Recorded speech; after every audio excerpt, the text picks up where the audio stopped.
I knew Paul from Letterman, that's it.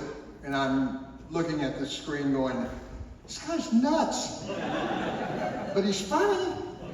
And that's the only thing I knew about him.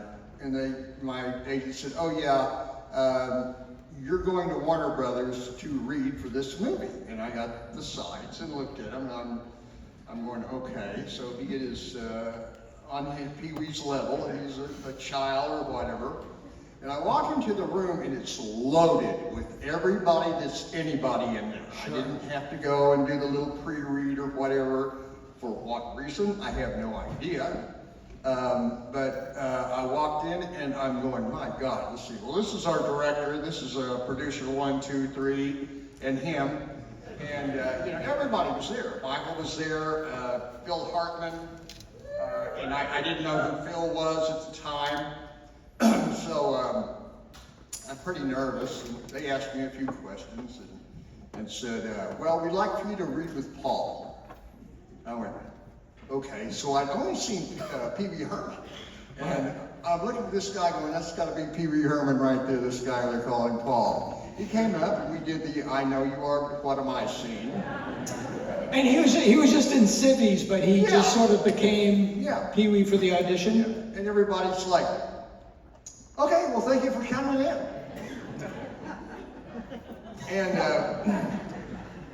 by the time I drove home to my little bachelor efficiency at Rancho Los Feliz, right around the corner there, Brag.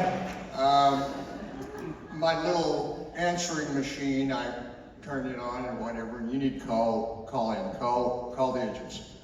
And they had made an offer and they accepted it, and it was that easy. Yeah. Wow. I'm going, what the?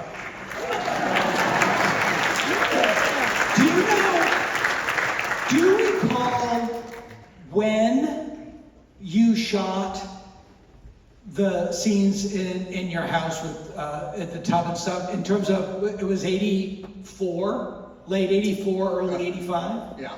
I'm just trying to wonder what was going on in the world at that time. Because I just had this image of like you in the tub and Paul in the suit, and you're in between takes, and you're like, gee, I hope they don't kill those hostages. All right, guys, let's go one more time. The fact that you're in this strange reality, and then you forget like that the real world is going on at the same time. Yeah. Of course, you're dipping in and out of the world or whatever, but I'm trying to think what the hell was going on. Was it night number 512 on with Ted Koppel? Let's see, what was happening in the world? I guess we'll all go Google that later. Yeah. Did you, I guess the question is, when you were on the set, were you kind of like in that world all day long? Yeah, pretty much.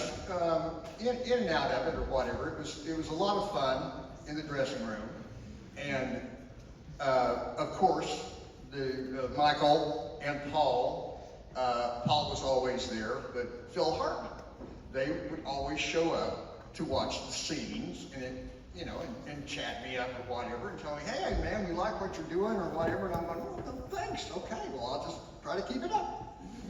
And, did you get to hang out with Professor Tanaka at all? I got to hang out with Professor Tanaka. The butler is Toro Tanaka, who was a famous wrestler at the time. Yes, he was. And was a professor, I believe, of quantum mechanics. I'm not sure. And a bodyguard. And if they have an apple crisp. Well, Professor Tanaka, I thought, might have been partially responsible for my death that day. I was standing in the water, and I'm looking around, and there's just miles of cable going around this big-ass tub, and big connector box, big diameter, this and that, and about 4 billion volts running around this damn thing. And I'm standing there, I'm soaking wet. I'm standing in a little puddle, and they do one of the takes with Professor Tanaka. And he comes in and creates this tidal wave, and the water rushes out and spills over, and there's this little trail of water going over the cables. Coming toward me, and I'm going, oh shit, this is it. My hair is gonna stand on end and burst into flames any minute. So I stepped up on the first step and I went, okay, I'm alive. And I went up on the next one, I went, okay, everything's gonna be fine, everything's gonna be okay, calm down. Get ready for the next take. But it was a crazy day. There were a lot of crazy stuff.